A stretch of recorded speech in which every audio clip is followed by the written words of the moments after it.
So I welcome Mr. Noam Chomsky, who requires no introduction whatsoever. His name is an ambassador for all who think, all who have managed to think and to ponder, and all those who have managed to acquire conscious state of wisdom. So I welcome Mr. Noam Chomsky on our program, All That Matters at the Gray Lounge. I thank you very much, Mr. Chomsky, for joining us.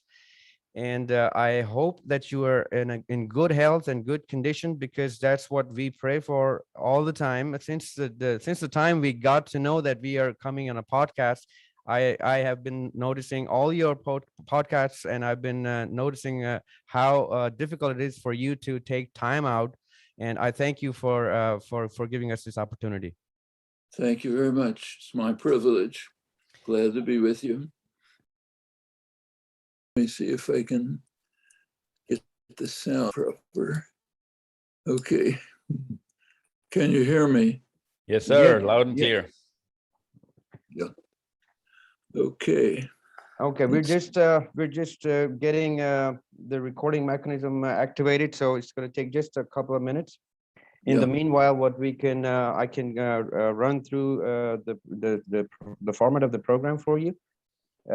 We could it's going to be very simple. I would first initially introduce the program for just a couple of minutes, and then bring you and our friend here, Sahil Adeem, as our members of the podcast for discussions.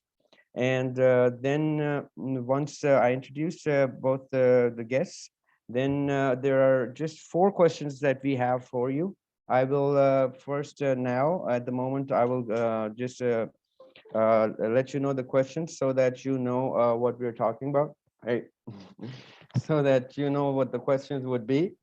The first question that I have is about, I mean, I'm just going to go to the question that, is it not evident that now, in the wake of things currently going on, the United States hegemony is now on the verge of a collapse, and this economic collapse of United States would probably take all the allies under the rubble, and I would want your opinion on that. Of course, you could say whatever. And then the other question that we have, where I would involve our guest Sahil, is about Palestine and the Israel issue. Yeah.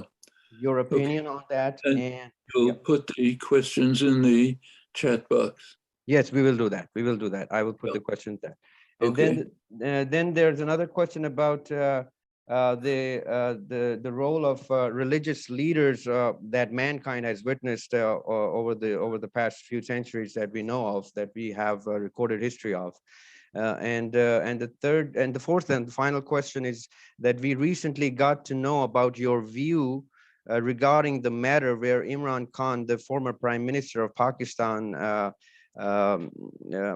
in his speeches publicly stated, I would not say alleged, but stated that United States government had involvement in bringing his government down. And we heard your opinion on that. So we just wanted to have just a quick discussion on that chapter, also your views on that. And these are the 4 questions that I have. And additionally, if there's something that you would want to add, of course, we would be honored to have your opinion on that. And also during the discussions, if something arises into another leading question, of course, we would take that as quickly as possible so that we do not waste much time of yours. Okay, let's get going. Okay, perfect.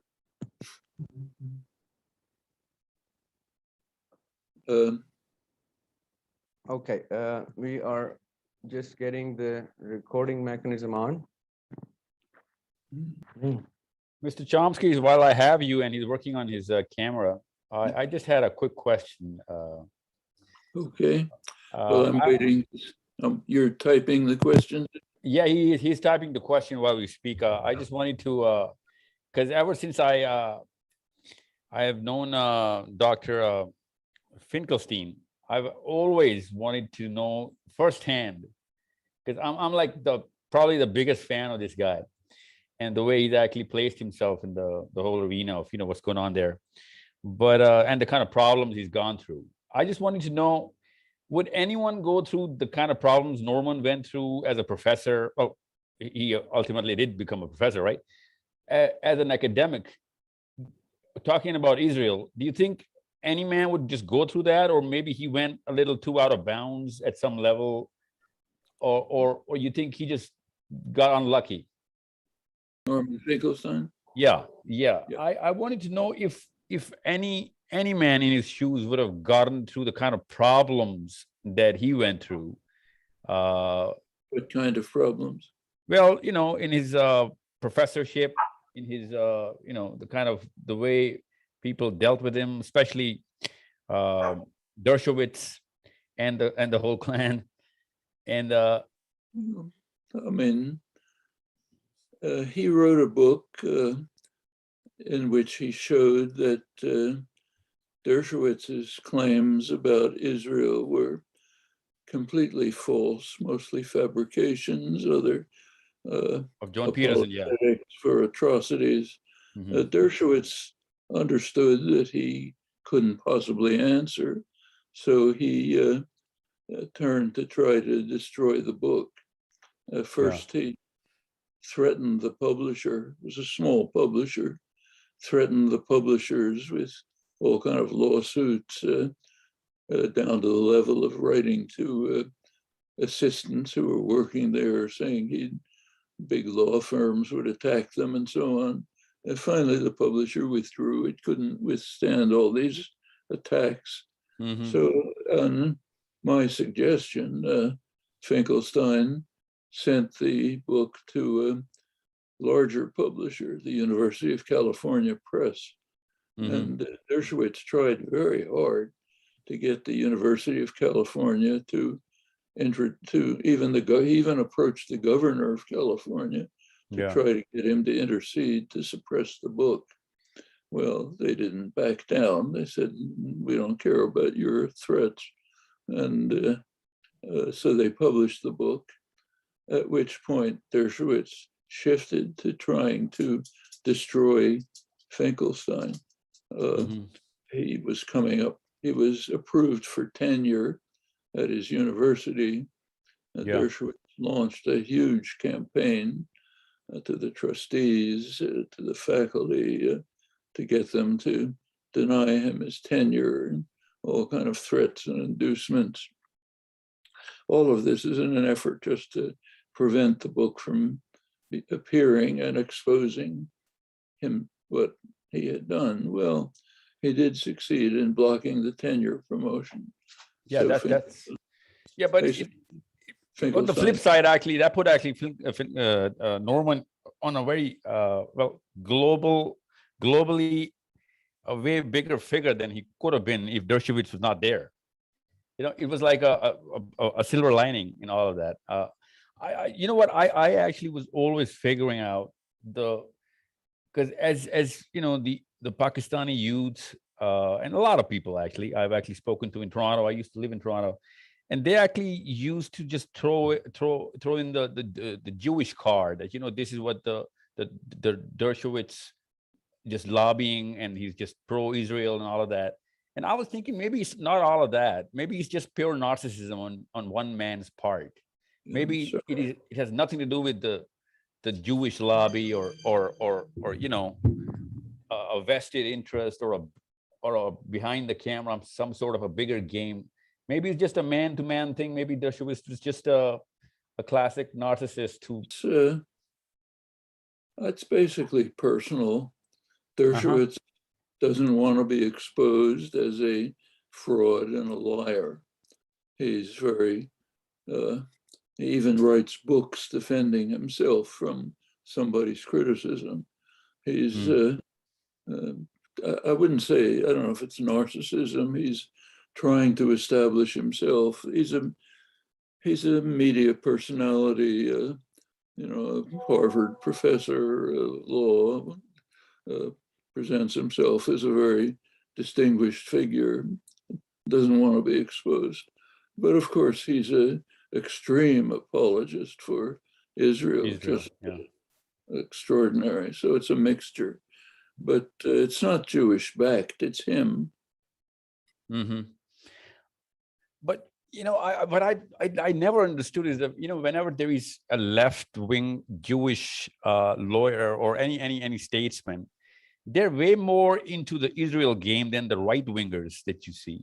It's kind of a surprising that these people don't really claim to know the religious doctrine and have never read the Torah. They do not really know the first thing about the reason why the Orthodox Jew would want Israel, but they're way more passionate about the game of Israel or the state of Israel. He himself has a fairly intense Jewish background. I think he probably went to yeshiva, but I don't know what's the difference really.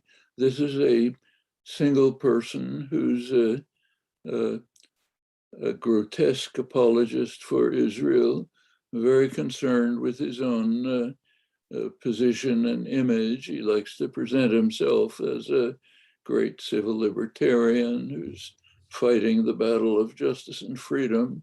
And he, as I say, he has a media image of that kind. He's invited to national public radio to talk about civil rights issues.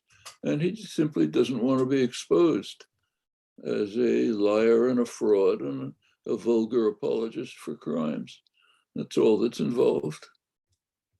He happens to be effective because he has resources, threats that he can impose and so on. But I don't think he deserves this much attention, frankly. Yeah, I agree. But this is not just him. There's so many that you see news anchors and people who are not even qualified to talk about Israel. But coming back to my the heart of my question is that the rest of the world actually starts to believe that this is all Israel backing these kind of people up, even though it's not Israel every time. This is just their personal. I can't hear you. Do you want me to go on to the questions that are typed? Just one last question. I just typed that in about the 5 vetoes. I just typed the last question. I never got the sense of why the world doesn't. Why isn't there a movement against the veto powers? How does that work with so many people of the world? The veto power, the UN was established primarily under US initiative, but it was basically the victors in World War II. China was brought in because China was then, was Chiang Kai-shek's China, the Kuomintang, was an ally of the United States. So the United States brought China in. And it was set up so that they would protect themselves. That's the UN. There's no way for other power, maybe the great majority of the world doesn't like it, but there's nothing they can do about it. How are they going to change the UN to eliminate veto powers? If they did, the 5 countries that have vetoes would just pull out of the UN. I mean, it's kind of like there is a treaty for the prevention of production of nuclear weapons. It's an official treaty. It's in force, signed by, I think, about 120 countries. The nuclear power simply refused to abide by it. Yeah. What are you going to do about it?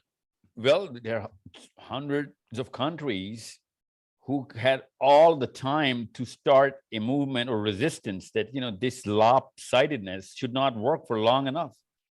I mean, this does not make sense to any man who can think that 5 people can just veto anything, even if it makes perfect sense, out of the table.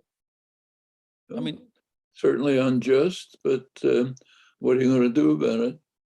I mean, if the United States decides not to accept a world court judgment, as it did, what are you going to do? Well, If somebody's Pakistan, got to start somewhere, right? I mean, take Pakistan. Yeah. Pakistan developed nuclear weapons in violation of international law, happened to be supported by the United States. The United States basically gave it a green light for its own reasons. But what is anyone going to do about it? It would have to be changed within Pakistan.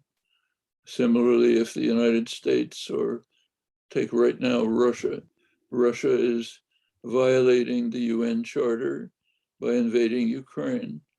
Can you do anything about it? Well, you certainly can start to do something about it as part making up blocks. And well, I you know what I'm amazed about it, the fact that nothing was even initiated against this 5 veto ship. Never. It was never even on the table for discussion. That's the kind of thing that appalls a guy like me. It's been on the table for discussion for decades, but the world is run by the powerful.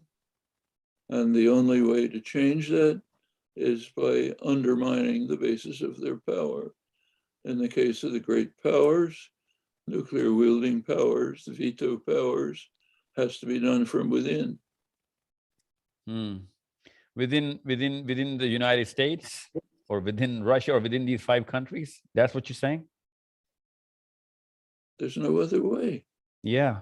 When Britain was ruling the waves, how could you change that? Either by war or internally within Britain. I mean, you know, there's a tremendous amount of injustice in the world, but you have to look at its structure and ask on what it's based and see if we can undermine the basis for the illegitimate power. We can talk about it, but, you know, say how unjust it is, but that doesn't do anything any more than. I'm sorry. Take internal repression. So, for example, there's plenty of internal repression in Pakistan. Can anybody do anything about it? Only inside Pakistan.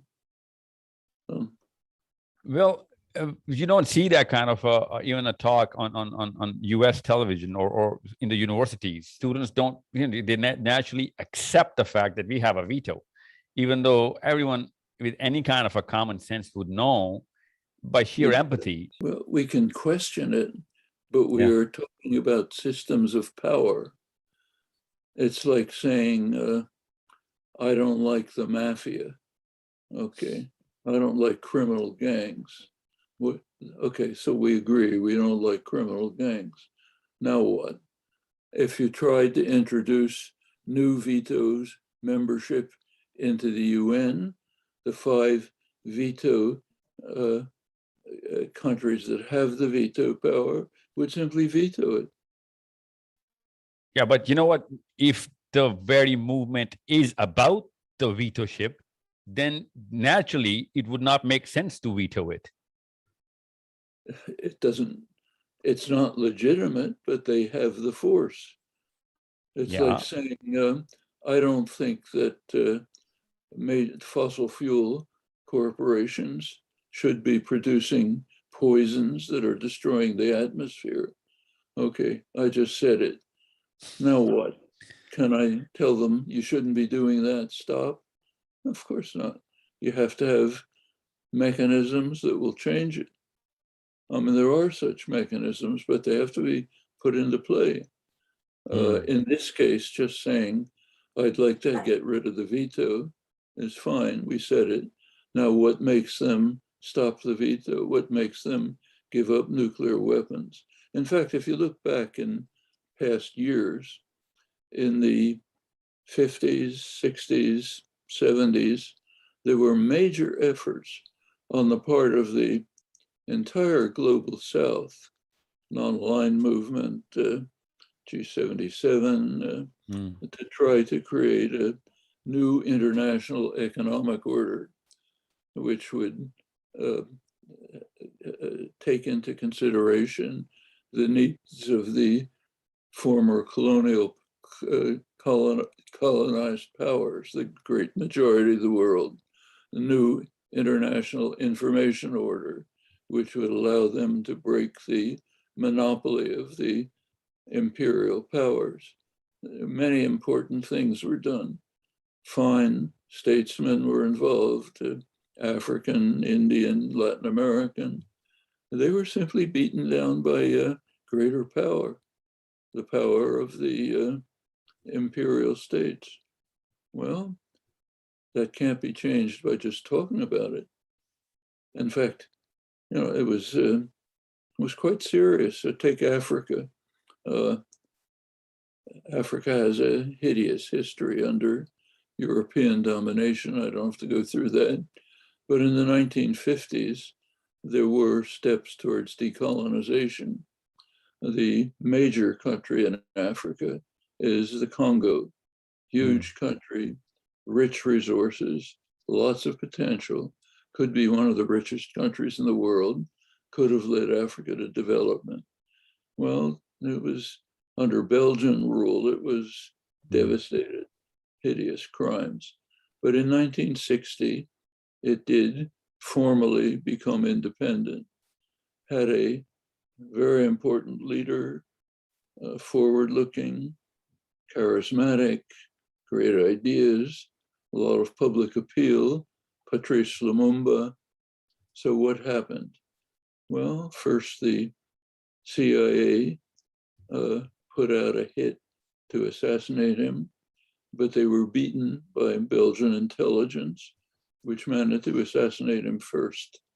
Then Belgium, the United States, other European powers supported a murderous kleptomaniac, Mobutu, who robbed and destroyed the country and enriched himself.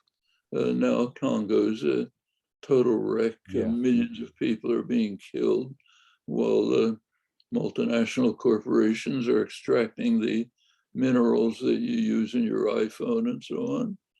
It's beyond unjust. It's a major crime. So we can talk about it. Can we do something about it?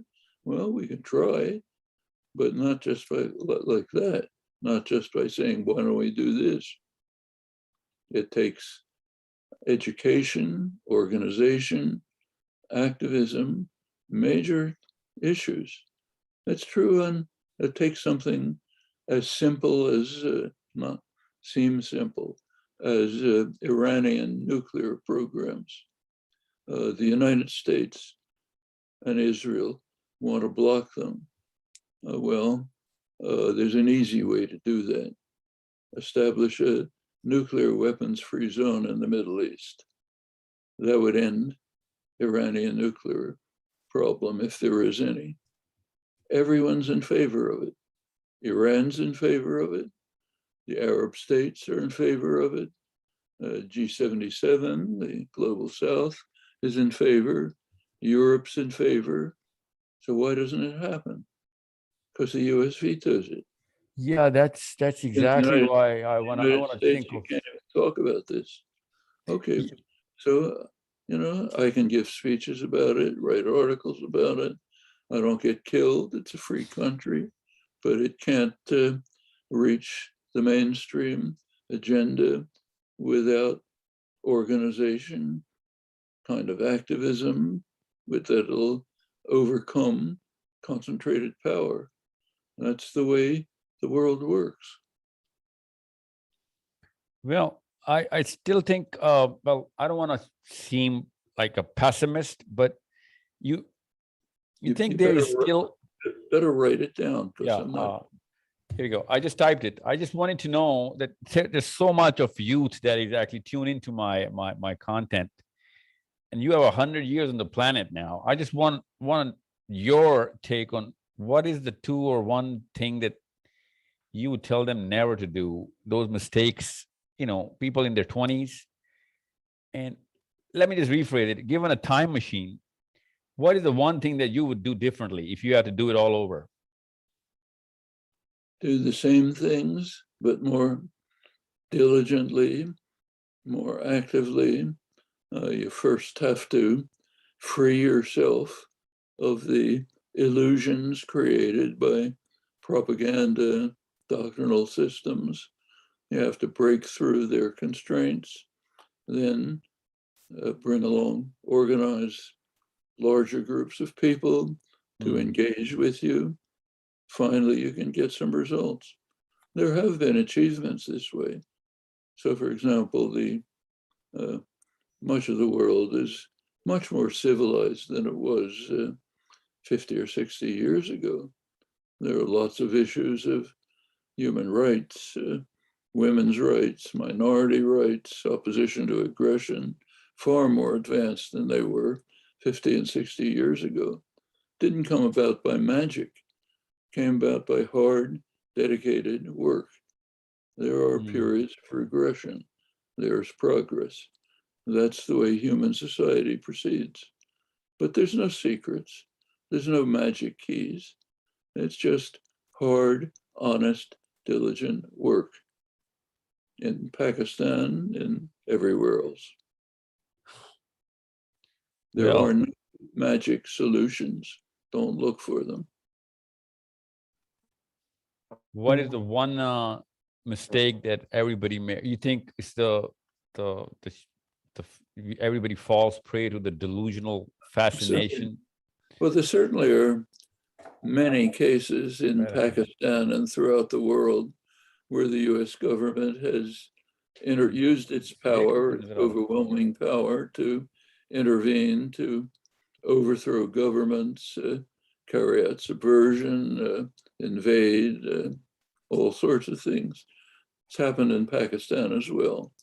Did it happen this time in the case of Imran Khan? Maybe, but I don't know if it's certainly possible.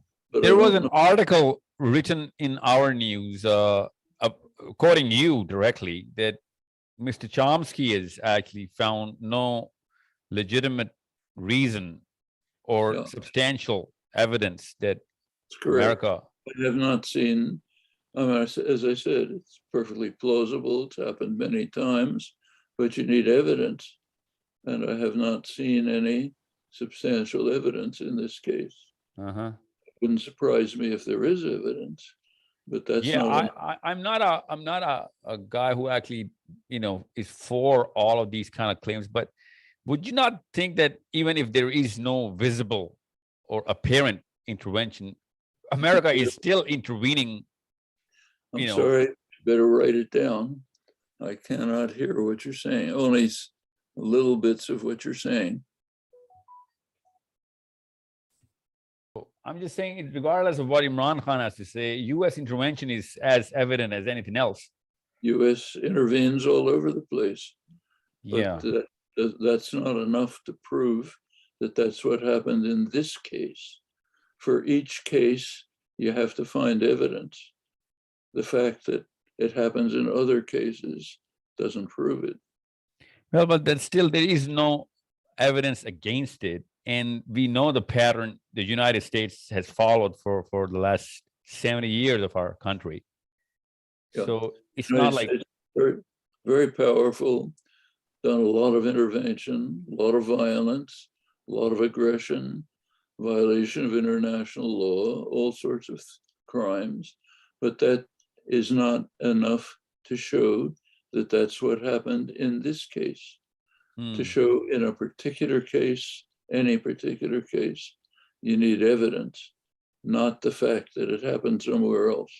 Yeah, I agree. I just don't know why the evidence is just talked about and not shown or published somewhere. So it's let me just get Zaryab in, because he's got those questions that are typed for you, the original purpose of the program, because he's having some technical difficulties.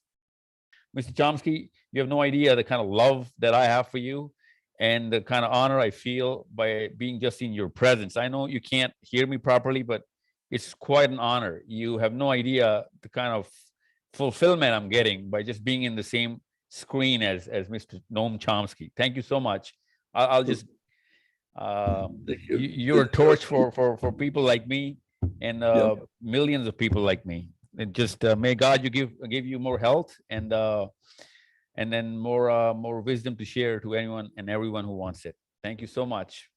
Very pleased to have a chance to talk to you. Thank you. Sir. Okay. Okay, first of all, thank you very much for having us together. And yeah, thank you very much for joining us. And I'm quickly going to move to the questions. There are only 4 questions for us for this podcast, and I hope to see you again on a podcast, because people in Pakistan are showing an overwhelming response, knowing that Mr. Chomsky is honoring us with his presence. So the first question that I have is, do you see the U.S. Hegemony collapsing and taking down its allies with it?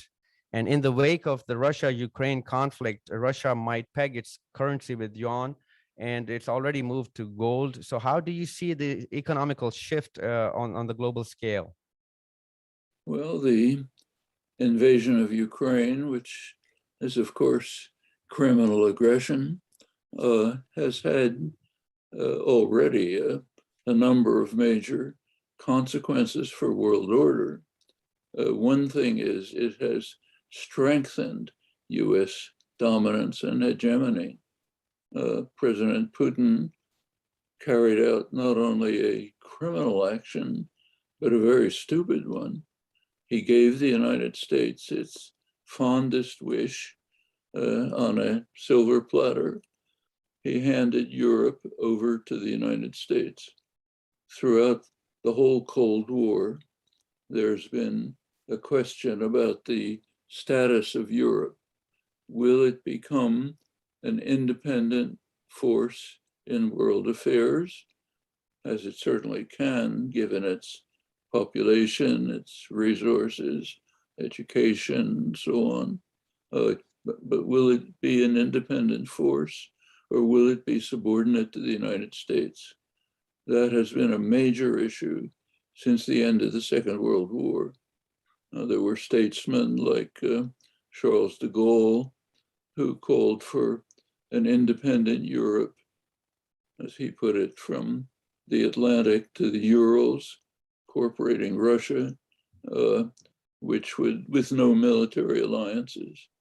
That was carried forward to a certain extent in Germany by what was called Ostpolitik, accommodations with the East, Willy Brandt, others.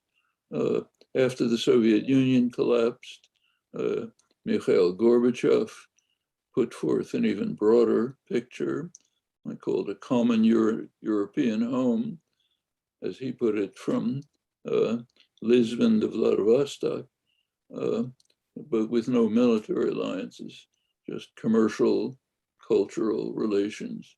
That would be very advantageous to Europe for all sorts of reasons, commercial, cultural, security, and so on. The United States, in the same years, right after the fall of the Soviet Union, had a rather similar proposal. It was called Partnership for Peace. The Partnership for Peace could have brought together the countries of Europe and Asia. NATO was not eliminated, but it was marginalized.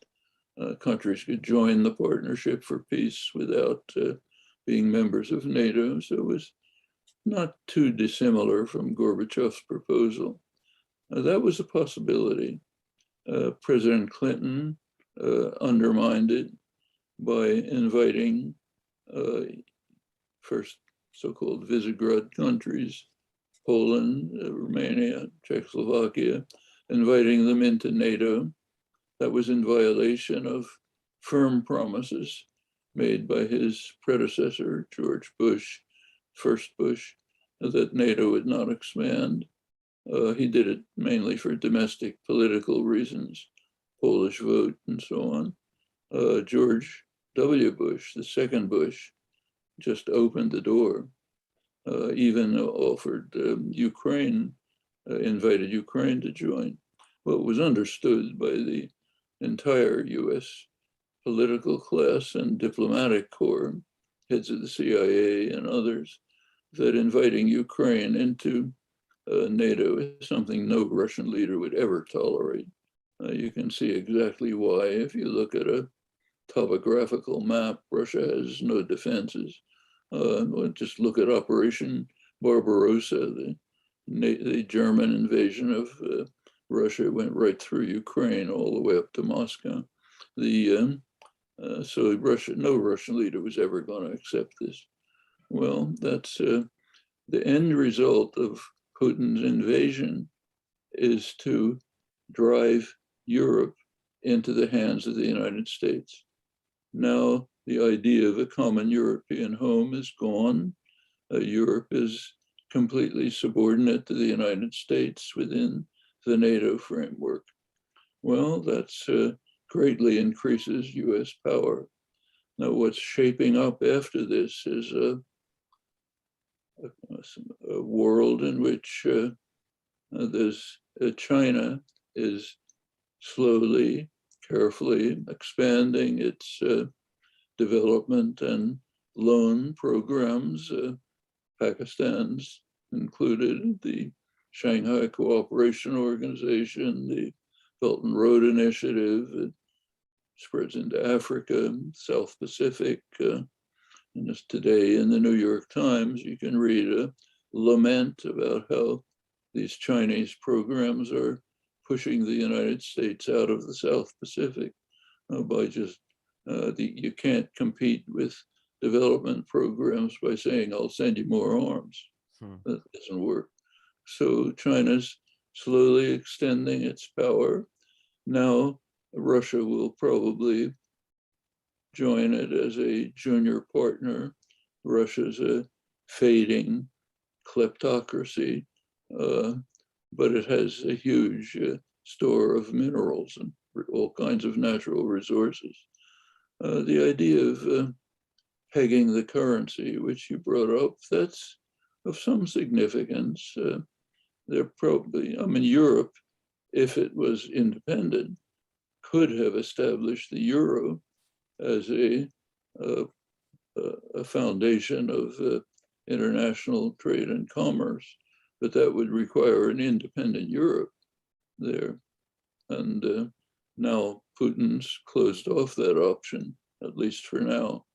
Most of the global South is not joining the United States and Europe in its war with Russia. You take a look at the sanctions map, they're not part of the sanctions. Much of the third world, the global South, condemns the invasion of Ukraine, but says, I don't understand what you people are upset about. This is what you do to us all the time. So what's new? Now there's another war criminal along with you. They're just not taking part. They're maintaining open relations with China, with Russia. In fact, it's kind of odd to read it. Just yesterday, I read a report in the Hindustan Times condemning Pakistan for keeping its relations open with Russia, which is exactly what India does. So that's, but this is basically the global South is saying, this is your fight, not ours. We're going to keep relations open with Russia and China while deploring the invasion. Just another crime of the kind that you carry out all the time. Well, that's the world that's shaping up. The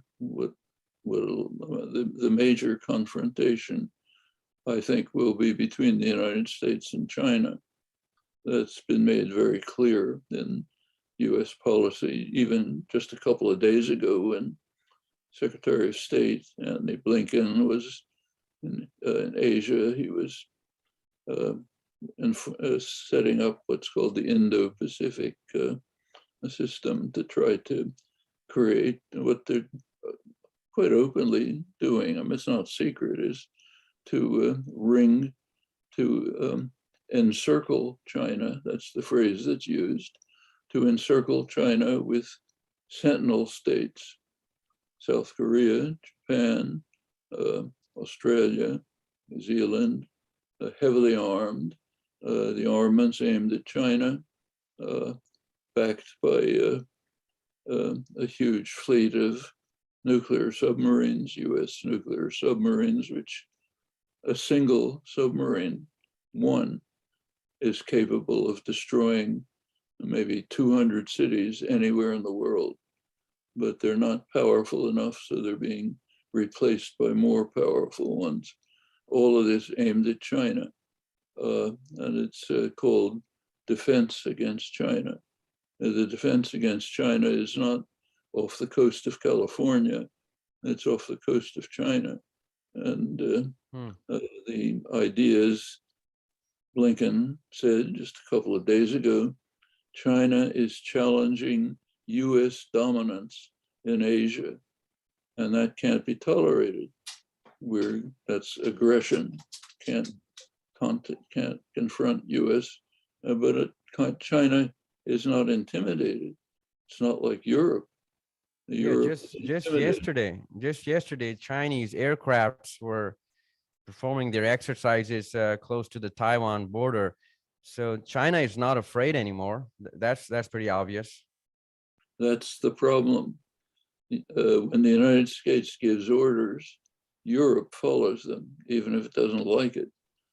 So, for example, when the US imposes sanctions on Iran after pulling out of the joint agreement, Europe is outraged, doesn't like it, but they keep to the sanctions because they don't want to offend the United States. But China isn't like that. They are not intimidated. They go their own way. But don't you think real problem for the United States? Don't you think that with the going with the United States again into another proxy war, with the Nord Stream 2 cut off, the backlash of the economic backlash on Germany after the Brexit matter, because now after Brexit, EU is basically banking on countries like Germany, and with this Nord Stream 2 cut off, Germany would probably not sustain economically this another proxy war that the United States want the NATO to get into. Well, I don't think there'll be a war between NATO and China. There could be. No, with NATO and Ukraine. Could be the United States and China. Could happen. There are flashpoints. If simply imagine that the United States was surrounded by highly armed states backed by a huge military alliance, which was aimed at the United States. Well, they wouldn't tolerate it. Yeah. But we expect China to tolerate it. Yeah. But if the they're US... they're reacting in a very constrained way. They're not reacting militarily. They're acting by expanding their loan and development system, which the US has no way to counter. So it's you can't counter it by force. See, $54 billion sent by the United States for this Ukraine conflict, while the people of the United States really didn't like that concept. Part of that, I think, is justified as support for a country that's defending itself against aggression, but part of it goes way beyond that. In fact, official US policy, official announced, is to fight the war in order to harm Russia and that's to it. ensure. Yeah, well, that's the motive. Okay, it's an open proxy war. So don't you think that with this economic drain that the United States wants itself to go into for no particular reason now, noticing that China is about to take over this on an economic level. Now, this is just the dying wishes of this United States ballooned economy? Neither the United States nor Russia is a saint. They're both acting in their own power interests, just That's like true. Pakistan does in its own more limited domain. You don't expect states to be Mahatma Gandhi. Yeah, true, Right. true. So They act in their own power interests. this is a question for which I would request another day, another time. So I would quickly move to the other question, Yeah. which is mainly the question of my interest, and that is question 2, which is in the text you would see that the Israel-Palestine matter. Why isn't the world moved, despite the visible atrocities and war crimes with colossal loss of human life that we see for so many years? Now, what do you think is the reason? I mean, there has to have some sort of a conscience that that anybody or everybody has to show. Now, where is that conscience collectively as mankind? If you're talking about individuals, those who are aware of it are outraged. Most are not aware because it's not reported, or it's reported somehow in the margins, or the way it's reported is Israel's defending itself against Palestinian terrorists. So your conscience can't act unless you're aware of what is happening. So the first step, as always, is to tear away the veil of propaganda and deceit. That's happened to a large extent. So in the United States, which is the most important country, the United States is the only country, as far as I know, that recognizes and supports Israel's illegal annexations of the Syrian Golan Heights and Greater Jerusalem in violation of Security Council orders. Well, that's the American government. If you look at the American population, opinions changing. Go back 10 or 20 years, Israel was the darling of the liberal community.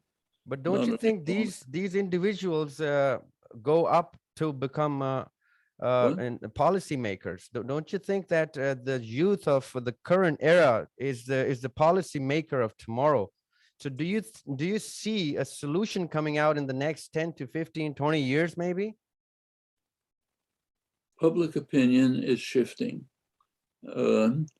The support for Israel now comes from the evangelical church, the far right, military elements. It used to come from liberal democracies in support. That's changed. It hasn't yet changed policy, but public opinion can change policy. We don't live in totalitarian societies. Can't throw people in jail who object. So it is possible, as in the past, to bring about changes in policy. Well, Europe could do things. So for example, Europe's position right now is to complain when Israel carries out crimes, complain, and rebuild what Israel destroys. At the same time, Europe invites Israel into the European system as a welcome member. Doesn't have to, can go beyond that. It can carry out, say, boycotts of anything in the occupied territories. Formally, but sir, see, in this current conflict, jihadis were trained in Israel and sent to Ukraine to fight against Russia. I mean, what sort of a paradoxical mindset that this current EU has? The paradoxical mindset that constitutes 100% of human history. Okay, so yes, it's unpleasant. It's true, it shouldn't happen, but that's the way history develops. And the way to counter it is straightforward. It's hard. It's to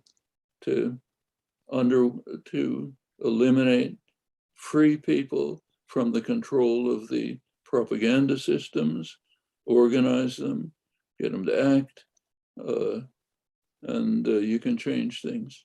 There's but no, see, but there's no point bemoaning the paradox, which is the way the world has always worked. I agree. But see, Germany is still apologetic for the Holocaust, and that's why they are still favoring this whole concept of Israel occupation, because they're still apologizing for what Hitler had done to the Jews.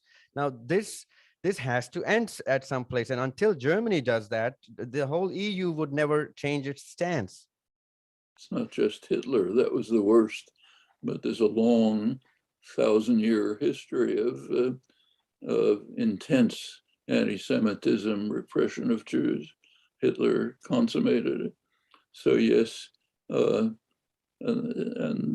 it's not as bad in the Muslim world, but there's been repression too. So yes, that can't be just forgotten, but it doesn't in any way justify what Israel's doing today. I should say that that's not the only case in history. Slavery is one of the worst crimes and atrocities in human history, carried out by Europe and the United States. The slaughter of the people of the Western Hemisphere, tens of millions were slaughtered by the European invasion. In the United States, probably 90% were slaughtered, what's now the United States. These are major crimes. Well, we should recognize them, understand them, try to compensate to what extent we can, but it's not a justification of today's crimes. True. So, okay, sir, I'm going to move to my next question, which is my favorite question. And the question is that in the recorded history of mankind so far, aside from religious leaders, mankind has never seen any leadership that has managed to influence masses on any particular cause. Unfortunately, that's not true. You mentioned Hitler. Hitler organized Germany in almost total support, enormous support for Hitler's policies of destroying the Jews, conquering Russia, just killing 30 million Slavs so that Germany could have more Lebensraum. Germany was totally supportive of that. And remember, in the 1920s, Germany was absolutely at the peak of European civilization. It was the most advanced country in the sciences, the arts, the humanities. You wanted to be a philosopher, artist, science physicist, you went to Germany. Was regarded as a model of democracy. True. That was Germany in the 1920s. True. 10 years later, Germany was at the absolute depths of but that is more of a regime. Don't you agree? But that leadership has managed to influence masses by force ways. Okay, there have been many improvements in human society. Civilization has advanced. Didn't come from leaders. It came from the ground. Activism, abolition, women's rights, opposition to wars, doesn't come from leadership. It comes from popular mass opposition. I mean, it's not 100% the case, but overwhelmingly true. True, but why? But do you think that, you see, if in comparison to all the religious leaders of recorded mankind history, this in comparison is nothing? Well, religious leaders have been among the worst in leading the way to major atrocities and the worst crimes in history, usually with the support of religious leaders. There are a few exceptions on the margins. So they're not exempt from this. It comes down to the same thing. Those with power, maybe even religious leaders who have power, are going to tend to use it for their own purposes. It's the history of the Catholic Church is a good illustration. When the Emperor Constantine of Rome, 4th century, took Christianity, which means Catholic religion, took it as the official religion of the Roman Empire, the Catholic Church became a leader in violent repression, wars, atrocities, went on for thousands of years, literally, went on until Pope John the 23rd in 1962 tried to return the church to the Gospels. Liberation theology, it was called. It was smashed by force. The United States Army publicly takes pride in having led the way to destroy liberation theology. Church leaders were murdered, assassinated, archbishops, intellectuals who were following the Gospels, basically, which was not tolerated. And I should say, it's a mixed story. So there was mass popular support for it, which made a big difference, but it was not coming from the top hierarchy. Yeah, in the past century, don't you think that this leadership concept has diminished and there is no global leadership left anymore? Or drop the phrase anymore. When was there? I mean, if we look at the religious leaders. Don't look to leaders for salvation. There are exceptions, but typically the leaders are people who got to the leadership position by supporting concentrated power. Yes. And they tend to work in its interests. Yes. There are rare exceptions, but not many. When there are exceptions, they're thrown out, like Allende in Chile or Lumumba in Congo. But the power systems protect themselves, not a big surprise. Change comes from the mass of the population, which is organized to overcome illegitimate authority, its crimes, and so on. So your advice would be to not look for leadership, but to bring the revolution within. Change, revolution, reform, whatever you want to call it. A lot of the changes are very significant. So, I mean, slavery was eliminated by an abolitionist movement, which took a major war to do it. But women's rights have been enormously improved. I have to agree with you on this, that change has to come within, or just like Mahatma Gandhi said, be the change you want to see in the world, right? So it has to start from the person within. And as Mahatma Gandhi did, organization, his Salt March, for example, his boycott of British groups, these were popular activism. That's what led to a not very pretty outcome for Southeast Asia, but at least the end of the British rule. And that's a big change. British rule in South Asia, and India was horrific. Britain suppressed the record for a long time. It's just coming out. In fact, here's a book that just appeared, which is causing a big sensation. And it's about the hideous record of British imperialism, which is just becoming known to the British. They've suppressed it for centuries. Okay, that's how progress is made. True. Sir, one last thing, and then and then we will request for some other time, some other day of your convenience. This is one last thing that I want to add before we come to an end.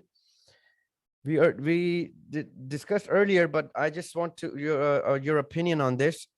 Imran Khan is adamant and is continuously in every speech saying that the United States government and people in the US, the people with power, toppled his government.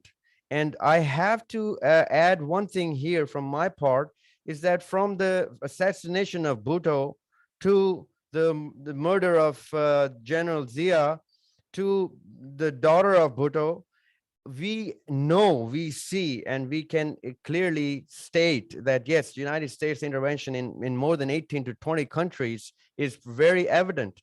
But what is the difference between this time Imran Khan's allegation to the previous times that are kind of proven? It's perfectly true that the United States has intervened all over the world.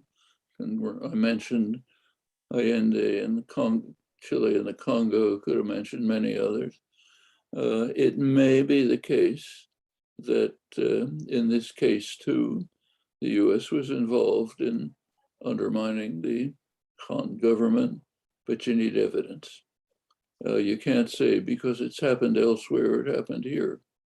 And maybe there is evidence, certainly plausible. I haven't seen it if there is. So they're not showing the evidence. The letter, they are still keeping it confidential. You can't have an opinion. My opinion is it's plausible. But, okay, because the prevalent news, for some reason, there's a news flourishing in Pakistan that Mr. Chomsky is of the opinion that Imran Khan's allegations are baseless. No, I didn't say that. I said they haven't been proved.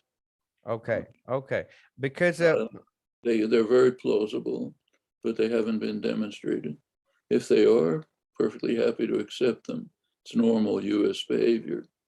Cases where it has been demonstrated, I speak, write, organize about it all the time. Okay, sir, thank you very much for your time. It has been utterly overwhelming for me to have you on board this podcast. And everybody in Pakistan has been looking forward to this because we kind of publicized, advertised it a bit, and people were anxiously waiting. And so was I personally. I wish you very, very best of health. And I wish to see you one more time at any convenient time of yours to discuss the Russia-Ukraine conflict in depth. Good, that'll be fine. Very happy to have a chance to talk to you. Thank you very much, sir. Have a good day.